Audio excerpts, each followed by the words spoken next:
This is a weird linebacker class, to put it lightly. We got Jihaad Campbell all the way up at the top. I'm not even gonna waste your time there. Jihaad Campbell's gonna be number one at the end of this. We got seven linebackers because honestly, I don't see 10 outside linebackers in this class necessarily contributing to being in a top 250 overall. Maybe eight, like maybe Barrett Carter sneaks in there. Maybe somewhere along the line, somebody else sneaks in. But for right now, these are my top seven linebackers based on film, based on consensus, based on just kind of projection and what I see them turning into in the NFL. So let's get right into it. This is Jeffrey Bassa, the outside linebacker for Oregon.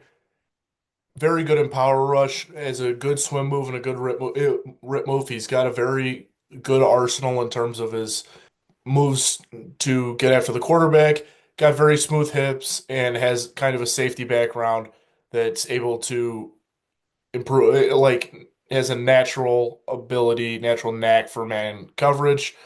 Now, he does struggle to hold his ground when offensive linemen come into the second level, and it kind of blows up run fits quite a bit. Needs to add a little bit more size. Again, being a former safety, needs a little more size to consistently play outside linebacker. He does have occasional lapses with discipline in coverage, so he bites on misdirections or blitz fakes. Now, projected to be probably fourth, early fifth round pick. Maybe falls out of the fifth. We never know.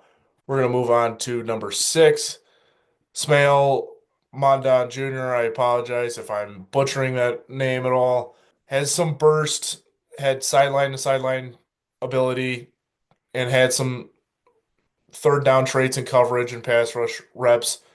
He is a nice fast twitch and athleticism that'll lead to a lot of wins in pursuit.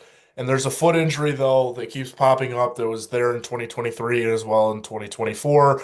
So that's going to potentially raise some questions with NFL teams. How high of a pick do we want to spend on a guy who has a lingering foot injury for especially an outside linebacker? Foot injuries are going to be huge for just coverage snaps in general. Only average arm length, so it's going to kind of limit his block shedding ability. And then very raw coverage technique in off-man reps. The good receivers are going to be able to separate quite easily against him. So that's Mondon Jr. out of Georgia. We move into the top five with Danny Stutsman out of Oklahoma. Now he's very good at shooting gaps, and he's got that fast twitch, but he will also read a gap too early and kind of overrun it a little bit, and it'll lead to a huge gain for a back, or if it's a short pass over the middle, it's going to lead to some yards after catch opportunity. So there is some spatial awareness there. He has been flat-footed on crossing routes every now and again.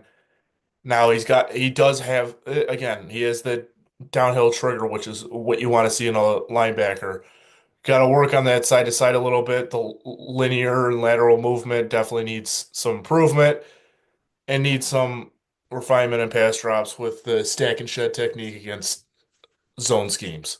So that's Danny Stutsman out of Oklahoma. We're moving into the top four. Chris Paul Jr. out of Mississippi, no relation to the future Hall of Famer basketball player.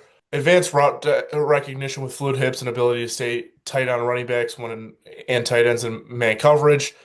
And he has a vast range when in coverage. You can kind of play a middle, if you want to run a formation with a middle linebacker running a little bit high in coverage.